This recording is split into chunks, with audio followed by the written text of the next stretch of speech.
किसी गांव में एक बूढ़ा व्यक्ति अपने बेटे और बहू के साथ रहता था। परिवार सुखी संपन्न था। किसी तरह की कोई परेशानी नहीं थी। बूढ़ा बाप जो किसी समय अच्छा खासा नौजवान था, आज बुढ़ापे से हार गया था। चलते समय लड़खड़ाता था, लाठी की जरूरत पड़ने लगी। चेहरा झुर्रियों से भर चुका था। बस अपना जीवन किसी तरह व्यतीत कर रहा था। घर में एक चीज अच्छी थी कि शाम को खाना खाते समय पूरा परिवार एक साथ टेबल पर बैठकर खाना खाता था। एक दिन ऐसे ही शाम को जब सारे लोग खाना खाने बैठे, बेटा ऑफिस से आया था। भूख ज़्यादा थी, सो जल्दी से खाना खाने बैठ गया और साथ में बहू और उसका एक बेटा भी खाने लगे।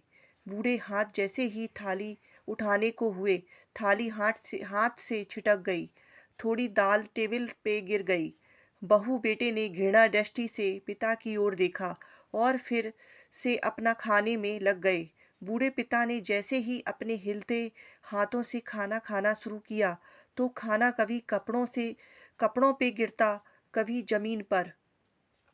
बहू चिढ़ते हुए कहा, हे राम, कितनी गंदी तरीके से खाते हैं।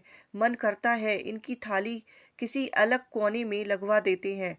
बेटे ने भी ऐसे सिर हिलाया जैसे पत्नी की बात से सहमत हूँ। उनका बेटा यह सब मासूमियत से देख रहा था। अगले दिन पिता की थाली उस टेबल से हटाकर एक कोने पे लगवा दी गई। पिता की डबडबाती आंखें सब कुछ देखते हुए भी कुछ बोल नहीं पा रही थीं। बूढ़ा पिता रोज की तरह खाना खाने लगा। खाना कभी इधर गिरता, कभी उधर। छोटा बच्चा अपना खाना छोड़कर लगातार अपने दादा की तरफ देख रहा था। माँ ने पूछा, क्या हुआ बेटे?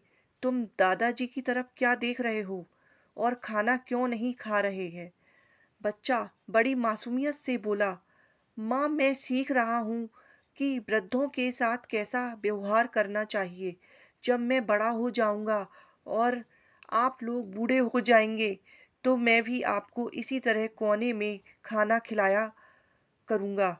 बच्चे के मुंह से ऐसा सुनते ही बेटे और बहू दोनों कांप उठे।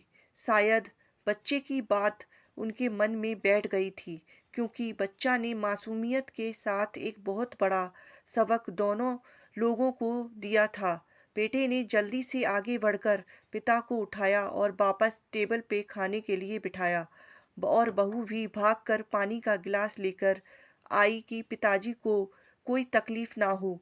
माँ-बाप की इस दुनिया की सबसे बड़ी पूंजी है। आप समाज में कितनी भी इज्जत कमा लें या कितना भी धन इकट्ठा कर लें, लेकिन माँ-बाप से बड़ा धन इस दुनिया में कोई नहीं है।